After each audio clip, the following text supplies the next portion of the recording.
Welcome back to the Triage podcast. Today we're joined by Shannon, who is actually our most frequent guest. So if you've listened to some of the previous podcasts with her on, you'll know that she's very intelligent around the stuff, especially the stuff we're going to talk about today. And the reason we have her on today is because this stuff really does tie in nicely with the series that we've been doing. But also, like Shannon just came out recently with a webinar series, which I think everyone should check out. So welcome back, Shannon. Thank you for having me back. It's an honor. Good.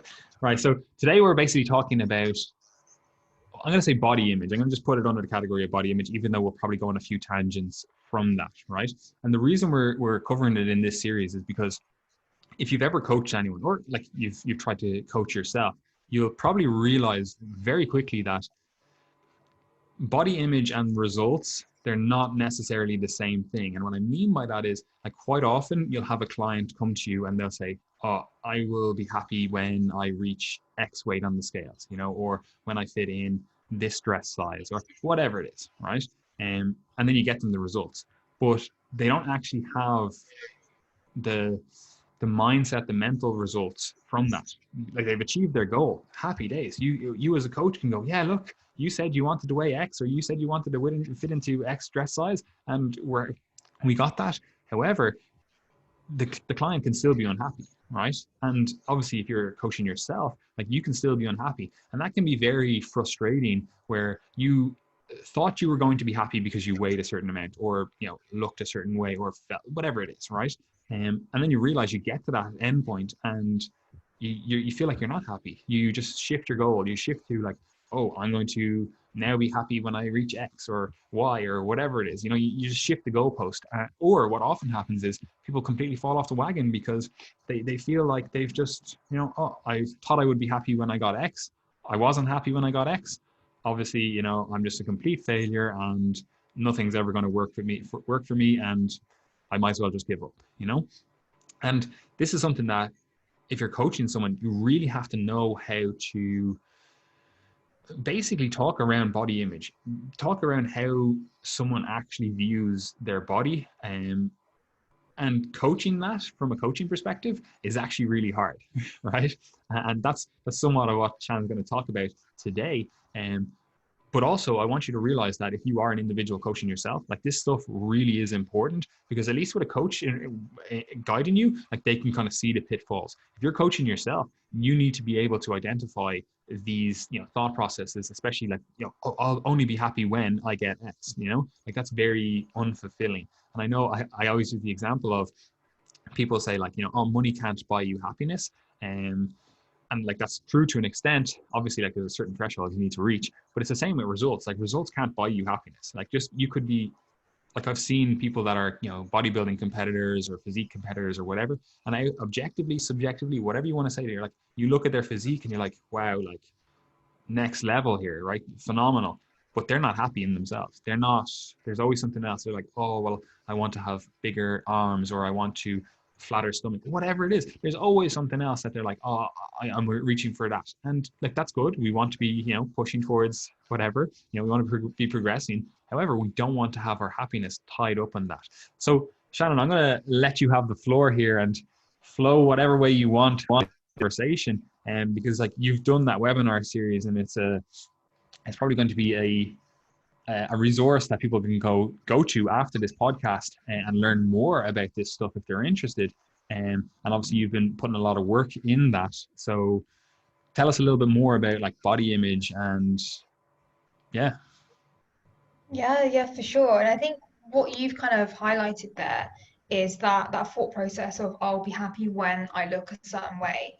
And the reason that that's really important is because often I find that when working with clients, they come with the intention to change how they feel about themselves. I would like to lose weight so that I can be more confident, or I can, put myself out there in social situations. I won't be holding myself back anymore. And they think that the route, towards that goal is by changing how they look. But as you say, changes to how we look don't necessarily correlate to changes to how we feel. And I know for myself that I don't feel like I've done a good job if I just help someone become a smaller version of themselves, or whatever physique modification they're after, just changing how they look but feeling exactly the same. I don't feel like I've achieved anything there. Like, I haven't done anything meaningful for this person. And that kind of got me looking into the research on body image, also because there's a lot of overlap or relevance to dietary restraint as well. So that's kind of how I came across the research on body image in the first place. And then I started to understand that, well, actually, there's far more to changing how someone feels about themselves than simply modifying their body composition. And the reason for that is because body image is a multifaceted construct, and it has little to do with our physical appearance and far more to do with how we think about ourselves, how we perceive ourselves, how we feel about ourselves, and the things that we do in relation to those thoughts and feelings. And the thing is, our perception of ourselves is not dependent on what we actually look like. And you've probably seen this in practice where, or even for the listeners, maybe experience this yourself, where people get to a certain level of like body composition and they still feel like they've got changes to make, someone may be the leanest that they've ever been and still feel like there's fat to lose, because our perceptions of ourselves are not always accurate. And then this generates feelings and thoughts, like the thought that, if I was more muscular, I would be more confident and have more friends, people would like me, whatever. And then thinking about like the things that people do in relation to that, which might be, engaging in restrictive dietary behaviors.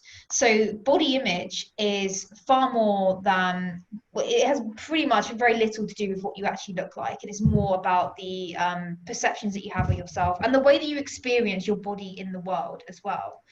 And then when it comes to like, what does this mean for coaching then? The question that I had was, well, if people are coming to me wanting to change their physiques, but with the ultimate goal of, improving how they feel, how can we help them move towards that? Because they're actually two different goals. And people may expect that they would overlap, but they often don't. And also there can be other detrimental consequences from pursuing a physique goal that may impact someone's quality of life.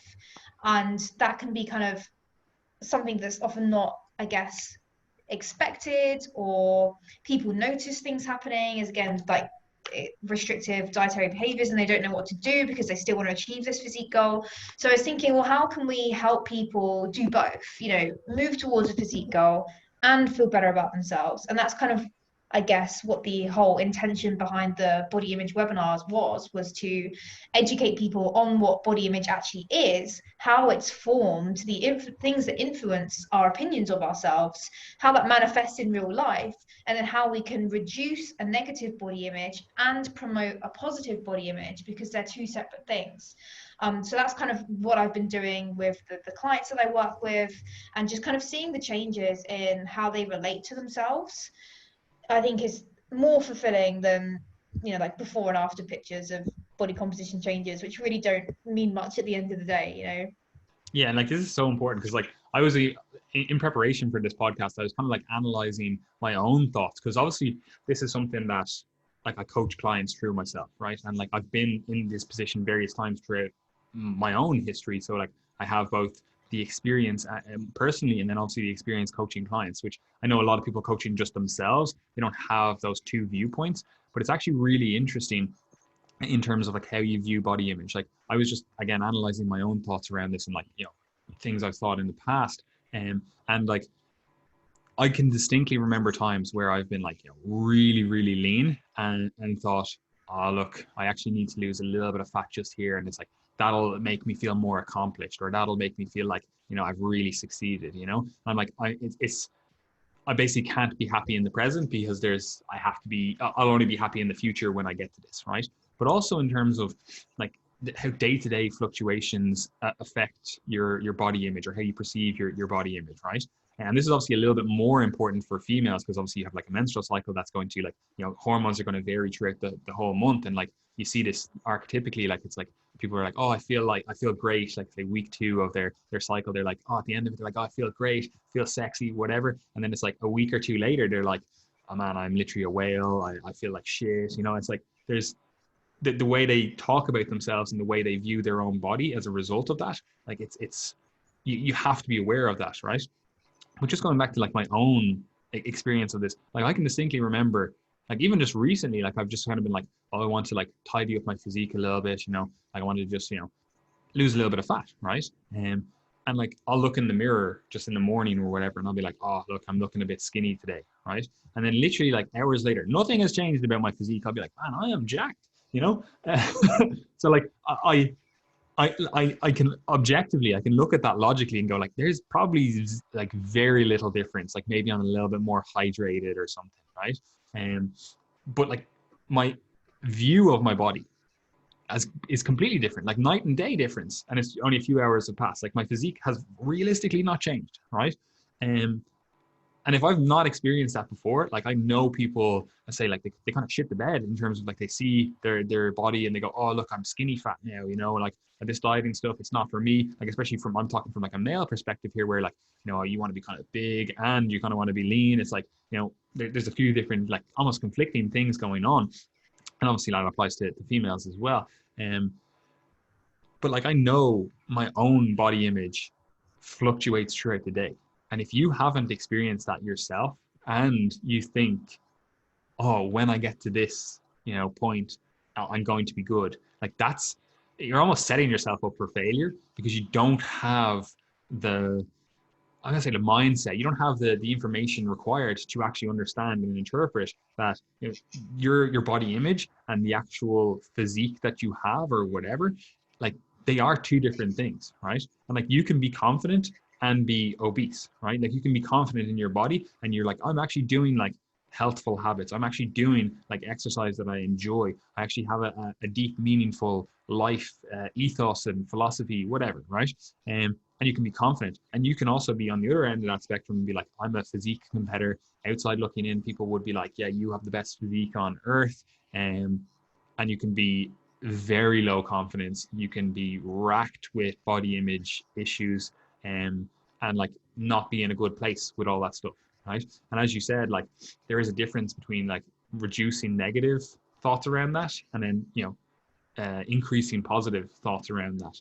And unfortunately, I think a lot of the time this stuff gets kind of like swept under the rug and like thrown out. Like they basically throw the baby out with the bathwater because people will look at like obese people or overweight people that are trying to improve their body image. They've been always felt a little bit lower, like we'll say self-esteem and body image because society kind of pushes those people to the fringe. It's like, oh, those bodies aren't good enough, and people kind of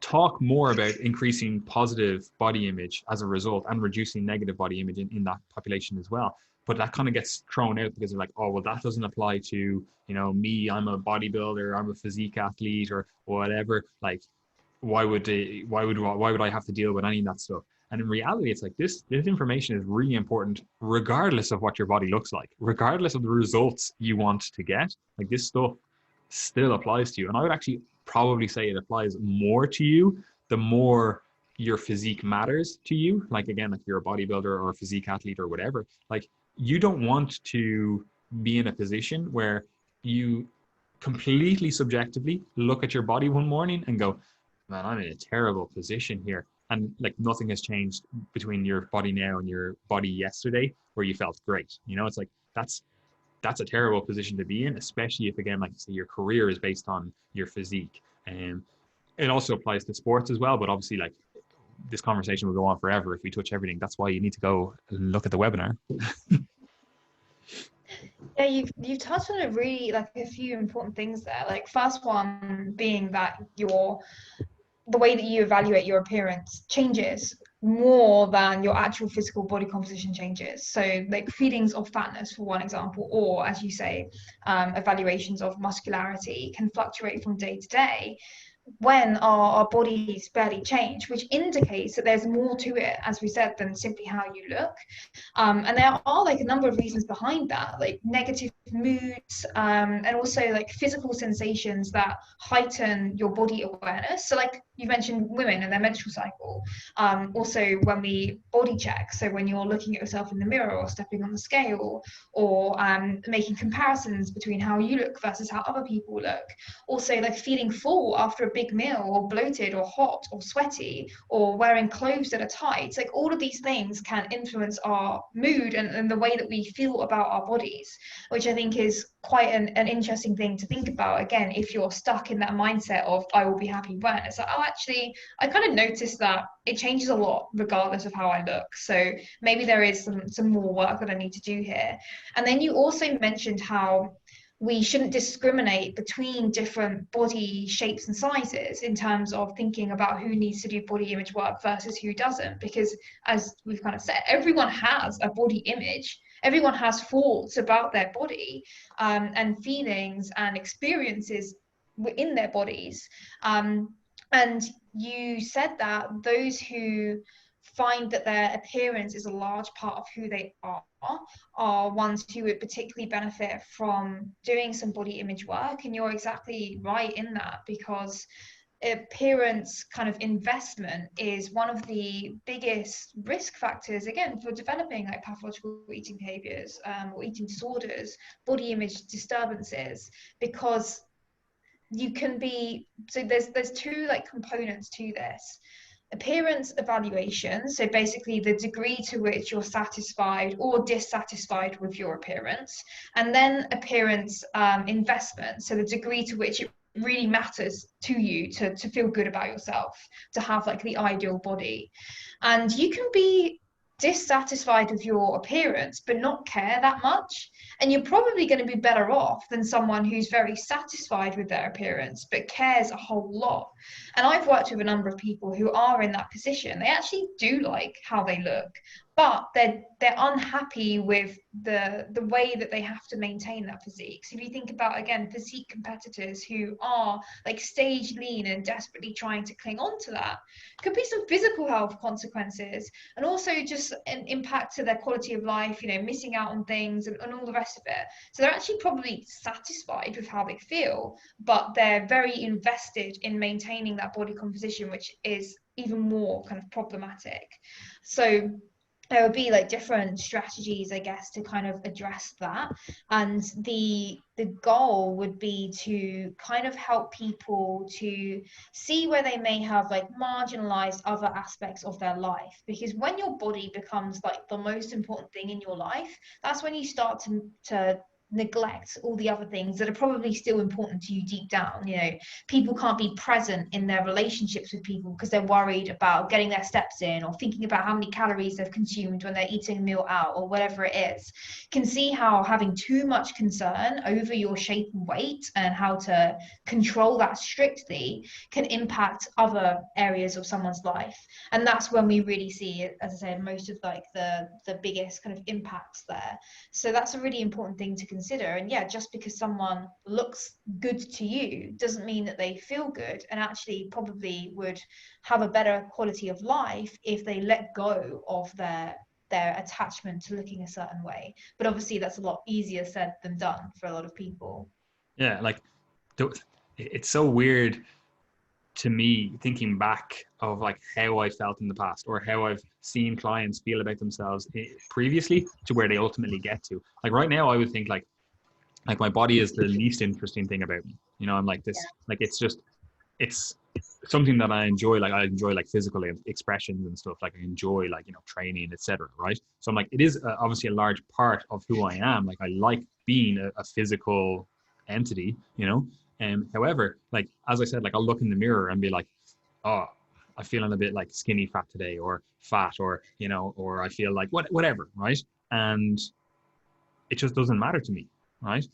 And it's just thinking back to my own past, because obviously that's the best experience that I have in terms of like actually knowing this stuff. Like I know previously I would have been like, oh, I need to like, you know, do more, I need to train harder, or I need to like eat a little bit less, or, you know, whatever it is. Like I would have felt those things reactively to my body image, like looking in the mirror. But then I kind of like think to myself now, I'm like, look, realistically, is this something that you're going to care about in 2 years' time, 5 years' time, 10 years' time? It's not, right? But also then I think about like, I mean, this is one of the questions I kind of ask myself, and also I sometimes ask clients it. I'm like, would you feel this way if mirrors didn't exist, right? Yeah. Like, The it's whole like world was blind. What would you do then? You know? exactly, you know, it's like this is something that like is completely, I'm gonna say man-made, right? It's like this is completely like, where in history have we been able to just, you know, at any second here, like pull up a mirror and look at ourselves, or like obviously we're communicating on like, you know, this where you're recording yourself, but like realistically, like that has never been the case in history where you could just easily access, you know, your image away from what you think your own image is, you know. And so like it kind of makes it almost laughable when I think back, you know. I'm like, why was I letting a mirror, you know, influence, like that's not even reality. Like it's just like can pose a certain way and look great, and like pose another way and not look great. Like I always again like think back, like I remember like say when I was younger, like I'd sit down and I'd have like, you know, some belly rolls or something, and I'd be like, oh look, this is, I'm not good enough, and I should be training harder. I should have like a complete six-pack abs when I'm sitting down, even, you know, like that's just what you have to do. Like, you know, you'd look at like fitness models magazines and they'd be in this kind of like slouched over position and they'd still have abs, and you're like, that's what I need. That's what's going to make me more confident, or that's what's going to make people like me more, and whatever, right? And it's really hard to get away from a position of negative body image, right?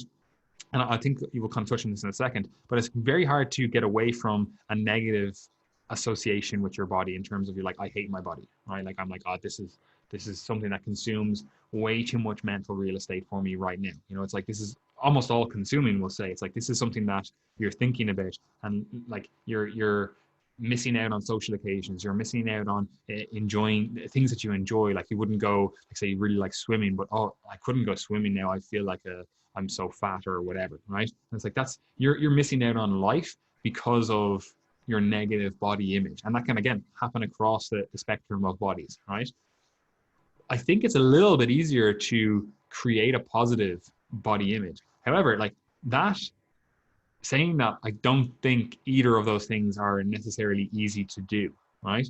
But maybe you can talk a little bit more to that in terms of like, what's the difference between like breaking down a negative body image versus like building up a positive body image? And then how could someone who potentially is interested in it themselves, how could they go about doing that?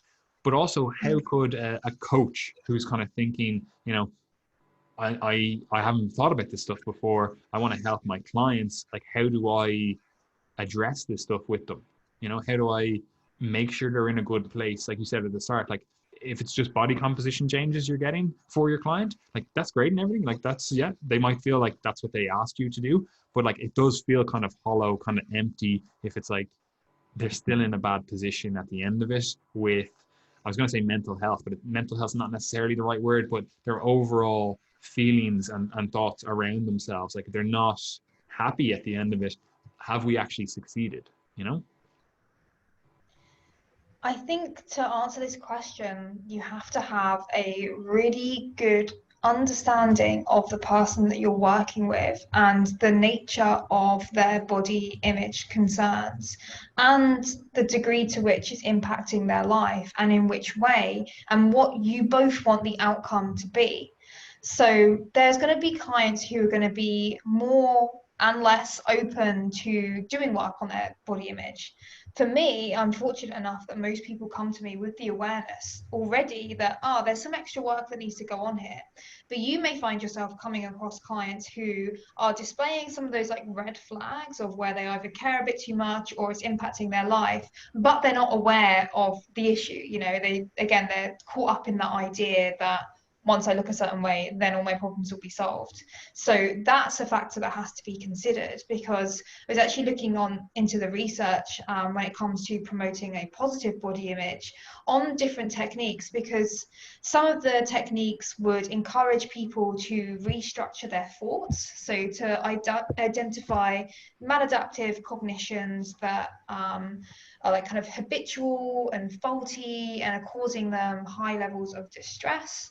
So it could be thoughts about specific parts of their body, and kind of like magnifying their perceived flaws and then ignoring all the parts that they like about themselves. So challenging certain cognitions is one way that we'd go about reducing a negative body image. But for the people that aren't aware that their body image is a problem, asking them to reflect on some of their thoughts about their body can actually cause higher levels of distress. And different kind of interventions have been exploring this.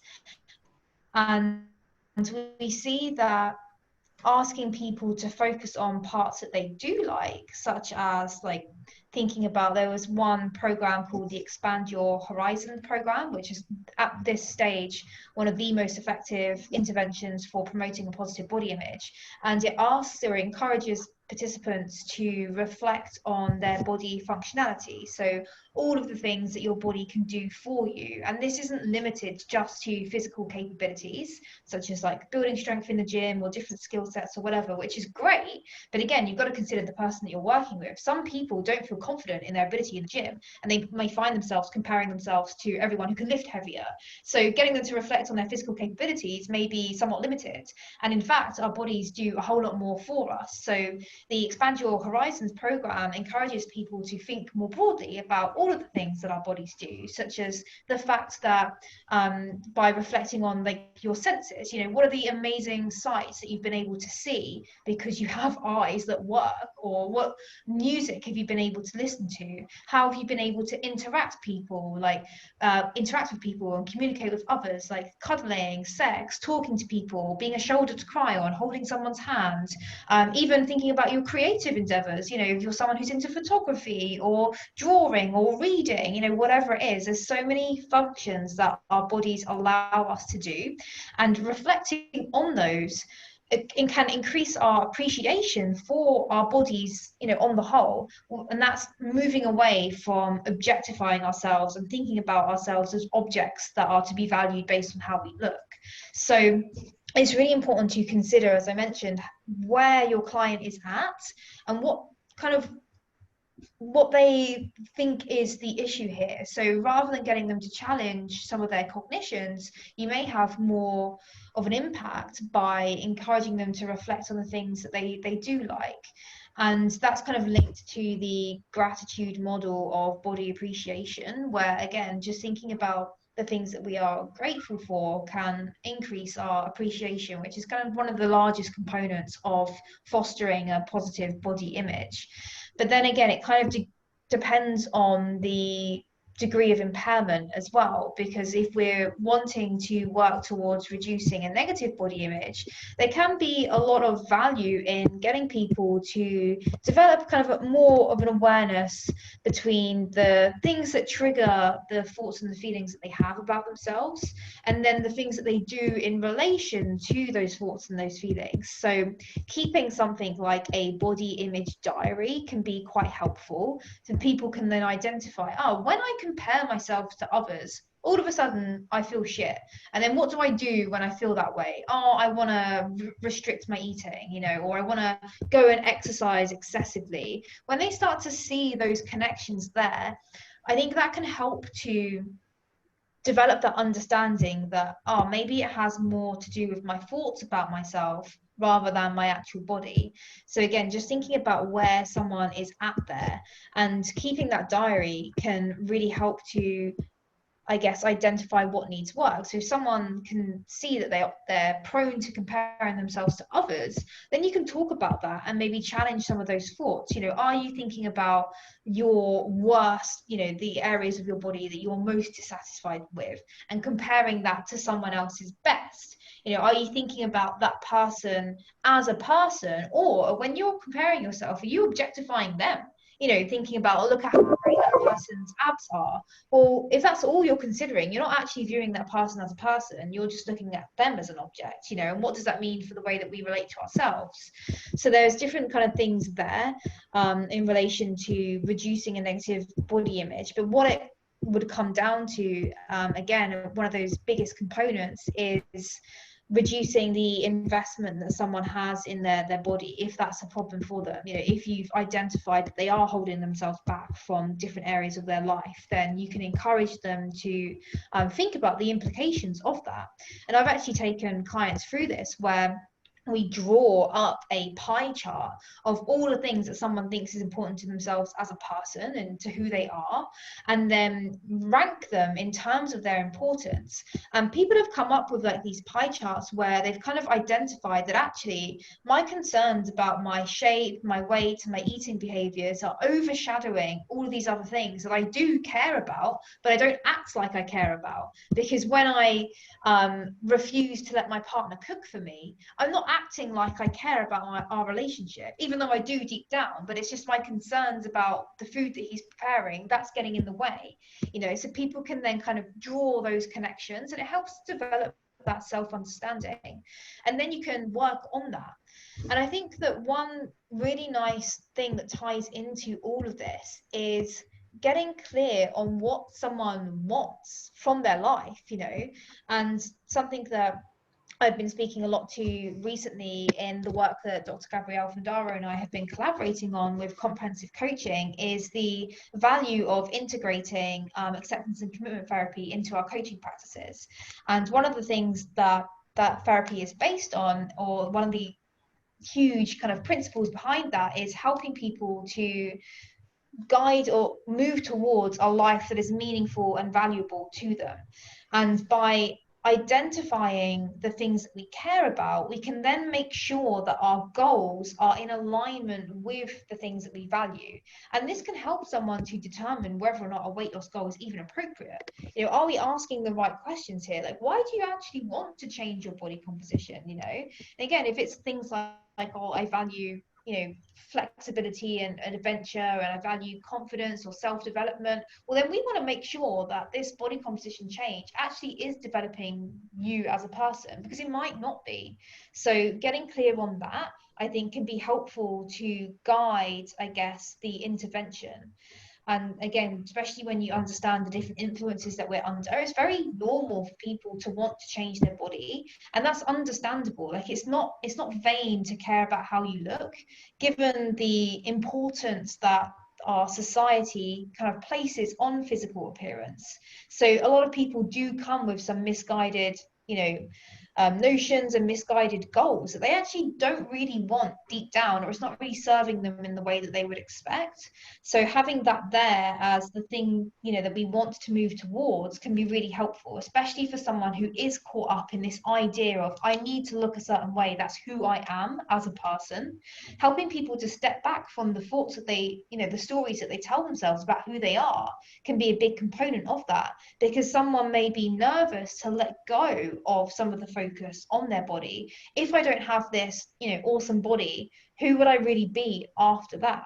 You know, so having something to move towards can be really helpful, whilst you know what you want to move away from, but you're not just leaving people in the middle ground there, like, oh, I don't know where to go from here. And when it comes to promoting a positive body image, this is really important to consider, because much of the research has been done, you know, historically, on reducing a negative body image, and the research behind positive body image is much newer.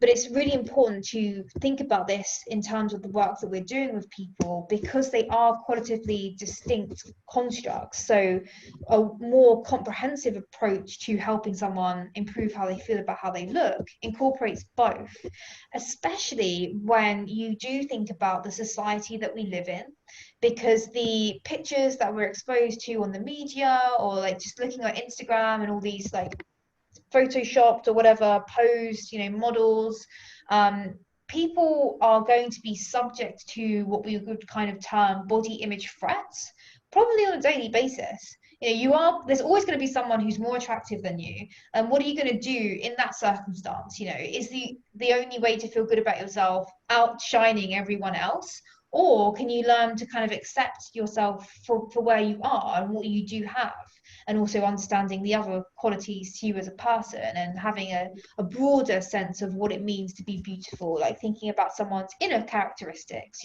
what actually makes a person attractive? Is it just their body, or is it also, personality traits, like the fact that someone is so kind and so caring and really confident? Like confidence is attractive to a lot of people.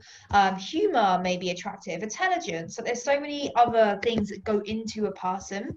So promoting a positive body image can help people to develop what's been termed a protective filter.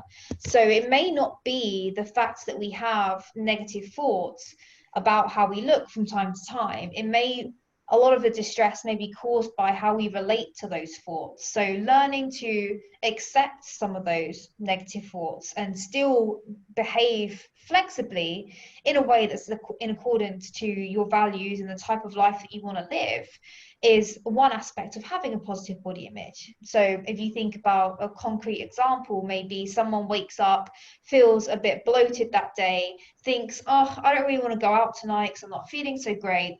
Having those thoughts is fine, but what do you do in that circumstance? Do you stay in because you feel bad about how you look, and the outfit that you wanted to wear suddenly doesn't look good on you anymore? Or do you say, yeah, okay, everyone feels like this from time to time, bloating is totally normal, and I'm not going to let that hold me back from having fun tonight? That would be an example of body image flexibility. So you can see how reducing the distress that people experience from time to time is important, but so is promoting acceptance and flexibility in the service of a life that you actually want to live. So there's kind of a lot that goes into that, depending on who you're working with and where they're at. Yeah, like I'm definitely going to listen back to that a few times, because there's some actual like very key nuggets in that. And it's, see, the thing about this as well is like, I wish there was here's the playbook, here's exactly how you manage this stuff, but like there isn't, right? And this is why I like outsource this stuff kind of to you, in terms of like, you like reading the research on this, you're staying up to date with it, and obviously I think you also like put it in a very easily accessible way. And obviously, again, like the webinar series, like I would go there to learn more about this kind of stuff. But also, one of the questions I always kind of think through with myself, and I've trialed it out a few different ways with different clients. And this actually it started with like, the thought process of like, oh, I want my clients to like journal, right? To, start understanding themselves a little bit more. Like, even if it's just like kind of getting their thoughts out of their head down onto a piece of paper, that can be very, I say reassuring. It can be very nice to do, we'll just say, right?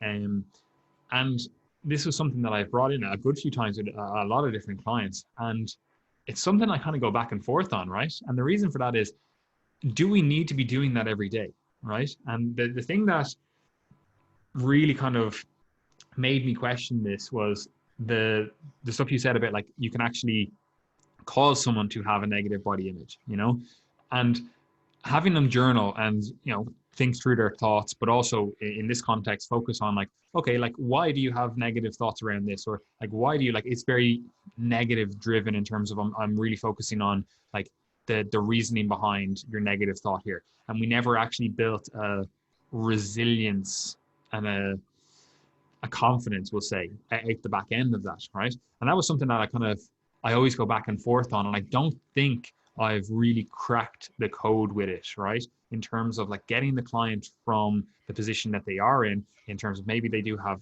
relatively okay body image. Like, I'm not working with the same kind of clientele that you are, but they're okay with their body image. I work with maybe mainly people that like go to the gym, they want some fat loss, but I still need to ensure that they have a good body image at the back end of this stuff. And it's really hard in my mind. I'm like, do we need to be checking this stuff every single day? Like, what's the frequency that we need to check back in with ourselves and check our body images? Because I've tried a few different ways. And one of the ways I've tried is like, okay, we're going to journal these thoughts down. Like you said, like maybe you could have like a body image, notebook, where you're just like, I'm just going to record my thoughts of body image in this notebook. And then I'm kind of like, are we setting clients up to require that for the rest of their life, you know, where it's like you need to be always checking back. You're like, are these thoughts good thoughts? Are these thoughts like pathological thoughts? Are these thoughts, you know, feelings, whatever? Like, are they logical? Like, we have almost this overemphasis on you have to have logical thought. And look, I'm a scientist. I actually love logical thought. Like, that's don't get me wrong. And but also, it's like you have to accept the fact that like humans are emotional beings as well. Like, you know, we always have this overemphasis on like you must be happy at all times, and it's like, well, if we're supposed to be happy at all times, like why do we have this full spectrum of emotions, you know? And this is something that I really struggle with to impart on my clients, because you want to help them. You don't want someone to be in a position where they're, you know, they're feeling like crap, you know, and they're just like, oh, I feel like shit about my body image, my, you know, physique, etc. And like one of the ways, obviously, is to get results. Like that's going to help to some extent, but like we've been discussing, like that can't be the full story. You know, that can't be like you could get the results, and then it's like, oh, but I have a little bit of a wiggle here, or you know, there's a little bit, you know, there's always something else. So we need to be thinking deeper with this. But I'm just wondering, how do you kind of, I say, how do you coach this stuff in terms of like, are we getting people to check daily? Because I always think back again, like it's like body checking, you know, and like body checking, like, you know, you say like you pinched a little bit of fat here or whatever, like you're always like, oh, this is the metric that I use. Are we just kind of taking that same thought process and now just writing it down, or, you know, thinking it through? Like, is that bad, if you know what I mean? Mhm. My current understanding is that these interventions, in terms of focusing on reducing distress and, you know, targeting pretty unsettling thoughts, it's most effective when someone has bought into that. Like they want to do this. They've identified that, you know, that they're keen on learning more about their own thoughts about themselves. You know, they've identified that they have experienced these thoughts commonly and it's getting in the way of their life. So when someone's reached that stage, you're like, I want to work on this, it seems that that's when it's most beneficial to do it directly. Whereas when someone, as I mentioned before, isn't quite sure on what's holding them back, asking them to reflect on these things probably isn't going to be that helpful. One thing that is kind of inspired by acceptance and commitment therapy, what they do to start with is something known as creative hopelessness. So it's an exercise where you're kind of highlighting to someone that what they're currently doing isn't serving them well. So, for example, someone who may have the tendency to restrict their food throughout the day ends up binging in the evening because they're so hungry. And they think the only answer to solving that problem is to keep restricting. You know, an exercise in creative hopelessness would kind of, or helplessness, would help them to see that, this cycle isn't working for me. I've tried this before and it's no longer working.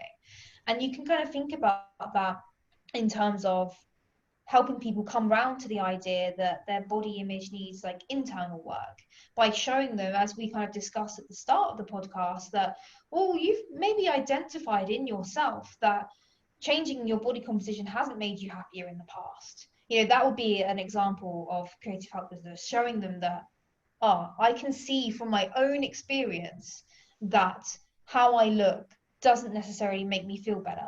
Once they've got that understanding, that's kind of a foot in the door that, there's some extra work to be done here. So that can kind of help you to, I guess, decide where to go, depending on where someone's coming from.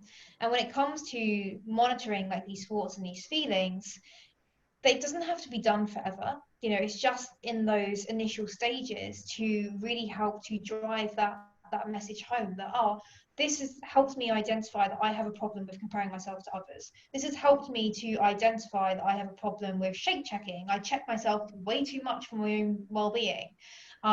This has helped me identify that I put too much importance in my weight and shape. That's kind of the purpose of that. You're just developing self-awareness. Then when you know what the problem is, you can go about addressing it. You know, thinking about, okay, I'm still experiencing this problem where I compare myself to others.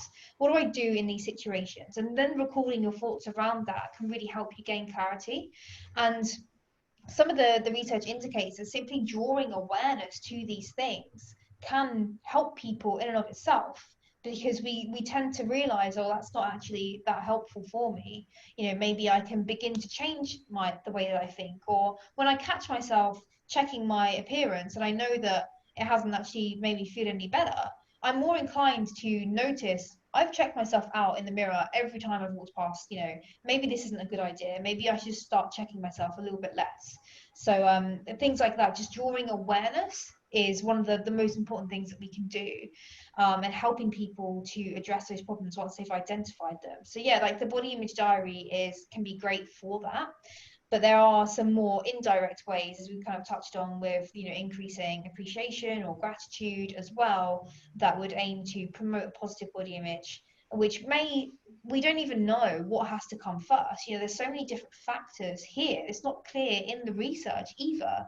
So there will never be like a perfect blueprint to this step comes first, then we do this, and then the next stage is this, because we don't know how these different components interrelate. And we don't know, for example, you're thinking about all the things that go into a positive body image, which would be like having favorable opinions of your body, accepting your body, respecting it, protecting it against unrealistic media ideals. That comes down to things like body appreciation, body acceptance, having a broad conceptualization of beauty, having the perception that your body is accepted by others, and the protective filtering that we spoke about. Self-compassion is a huge component there. What bit has to come first? Do we have to develop someone's self-compassion before they can learn to appreciate their body? Or do they need to have perceived body acceptance by others before they can learn to appreciate their body? We're not actually sure how all these things interrelate.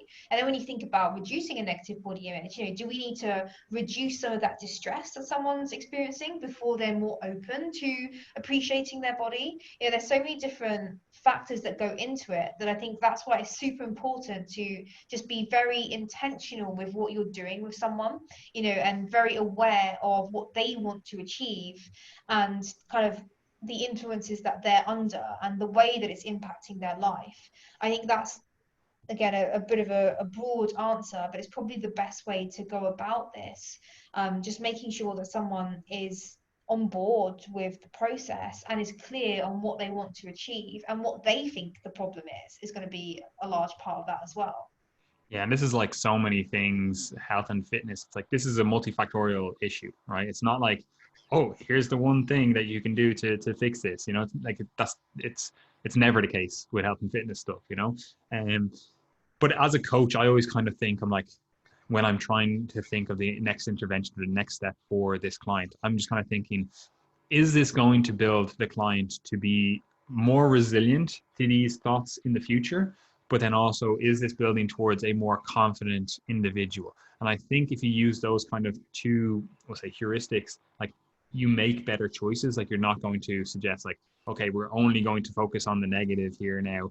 And like that's not building a more confident person. That's not building resilience. And yeah, okay, that might be part of the process, but we need to have some sort of strategy to overcome the fact that all you're focusing on is negative now. Like how is that going to benefit you in terms of building your confidence or building your resilience? 100%. We need to shine a spotlight on these negative thoughts at some stage, right? But like you said, what point does that come for the client, right? And again, it could be, every single person is different in terms of like how confident they already are, how much compassion they already have for themselves, like all these different things. Like, you might have someone that's extremely confident and accept about their body. So like, you already know that they know what being confident feels like, right?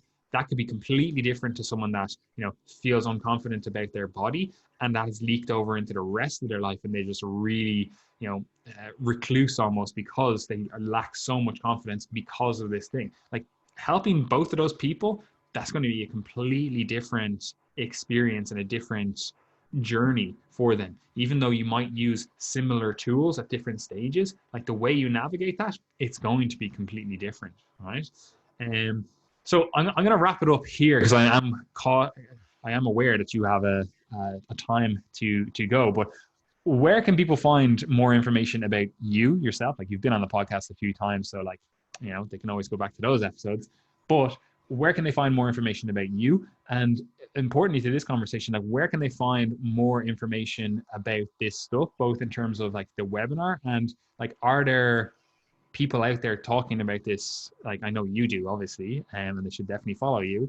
But like, are there people out there talking about this? Is there any other resources that they can go and read up more about this, or is it just the case that they're going to have to really do a deep dive in the literature? Yeah, so I guess the best place to find me would be over on Instagram, at shannonbit underscore, or also my website as well, because I have a number of articles on some of the issues that we've spoken about. That's also the place you'll find the body image webinars, which is a 5-part webinar series, because I was like, oh, just do a couple of webinars talking about body image, and then realized that there was just so much to go into that it's now, yeah, turned into a 5-part webinar series on, yeah, reducing a negative body image, putting it into practice as well, promoting a positive body image.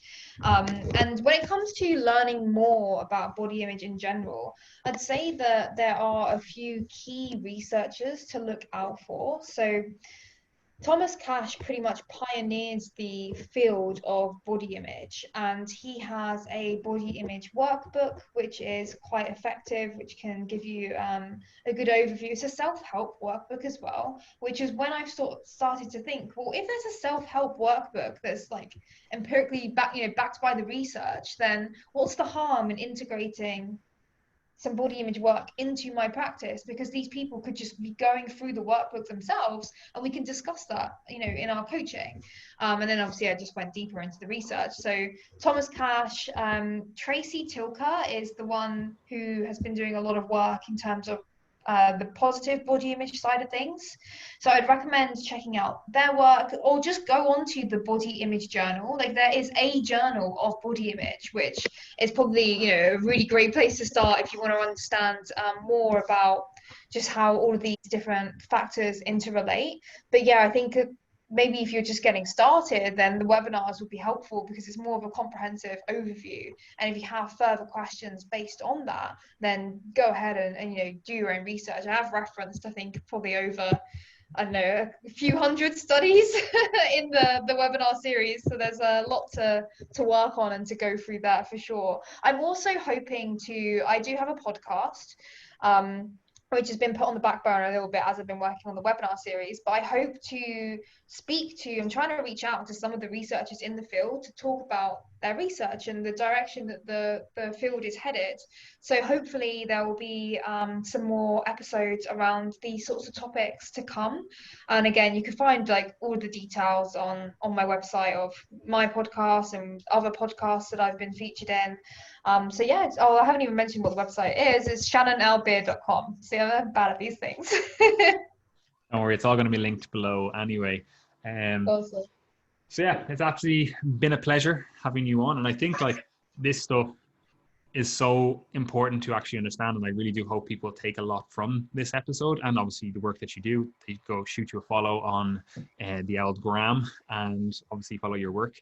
But I think this stuff is really interesting as well from the perspective of like, you actually end up helping your coaches, or sorry, you helping your clients more by doing this stuff, because it can kind of feel like you're a little bit, it's outside of your wheelhouse almost. You're kind of like, oh, this is like psychology or something, it's like, I shouldn't think about that. And like, to an extent, like there's obviously psychological issues that we're coaches, we're not supposed to deal with, but like this is something directly related to how we actually help our clients. And I know it can be a little bit, I was going to say intimidating. That's not the right word, but we'll use it, right? Intimidating in terms of like looking at this research, actually learning more from it. Like I always think back, I'm like, especially when I was younger, like I come from a household, all boys in the house. Like I played sports, and they're all like, we'll say like hyper masculine sports in terms of like, I liked fighting, I like going to the gym, and like, I liked all that kind of stuff. And like, if you had asked me when I was like 18 or something, be like, oh yeah, like you're going to have an interest in like body positivity and body image and that kind of stuff, I would have been like, oh no, I don't read that stuff. Like I just care about like lifting weights and whatever else, but like I know people listening to this podcast might have that perspective, but it actually doesn't serve your clients the best, right? You're not actually giving them the best service that you can. And also, you're probably ignoring glaring flaws in your own thinking and your own persona, I suppose, and that actually reading this stuff would probably help with as well, you know? So Yeah, like it's, that's exactly it. Just yeah, because like we haven't experienced it ourselves doesn't mean that it's not a problem. You know, like you can think about that in so many aspects. Like you've probably spoken about weight stigma and things like that in your obesity series. Like just because you haven't experienced it doesn't mean that you shouldn't care either, if you care about the people that you're working with. yeah, exactly. Like, and like ultimately it becomes a win-win where it's like you help your clients better. And even if it's not your clients, like you maybe don't work with people, but you're still, you know, give advice to people or whatever, it helps you actually understand people better in general, like, and where they're coming from. And like you become a more, I say, well-rounded person. You just become a nicer person, you know, like it's like, okay, you actually understand the different trials and tribulations that people go through. And you're like, okay, so maybe I should be a little bit more mindful of my words, you know? And that's not to say like you just don't have courage in your own convictions in terms of maybe you don't like, I don't know, we'll say social justice warriors, the way they kind of handle this. Like you did a post the other day where it was like, you don't want to, you basically want to be in the middle. Like you don't want to be either side of this stuff, you know, where it's like, you don't want to be like all bodies are perfect the way they are. Like I was actually saying this to Gary the other day. Like imagine you went to someone for help, you know, because Gary actually has depression currently. I don't know if you saw that. But like imagine you went to someone for help and they just told you, oh, you're perfect the way you are. But you already have all these negative thoughts around your body. You have all these, you know, negative, you just feel negative, you're just in a bad place, and their only intervention is like, you're perfect the way you are. Like that's not helpful, right? And like I know a lot of people, at least on social media, like it kind of comes across as if that's what they're saying, and like, you know, you kind of fall into the same, we'll say, lumping in terms of the people talking about this stuff. And like that's not the message that you're putting out. It's like you're actually trying to help the individual use their thoughts better, if that makes sense, you know? And again, I always just think back, I'm like, as I was saying to Gary, it's like, imagine you just went to someone and all they could do was say like, you're perfect, no need to change, don't, you're good to go. Like that's not helpful. Yeah, completely agree. And I think that is like the danger that you can fall into, I think, with like the uh, body positivity movement is that being told you should be happy, like you're fine where you are, doesn't tell you how to achieve that. And then can actually make you feel worse. So yeah, we definitely have to be mindful about the message that we're putting out and the impact that your words may have on someone. Exactly. Anyway, I'm going to wrap it up here because I am conscious of your time. So yeah, give Shannon a follow, do all the usual stuff. All our stuff is linked below, you know, the usual stuff. And I suppose we'll see you in the next one. Awesome. Thank you.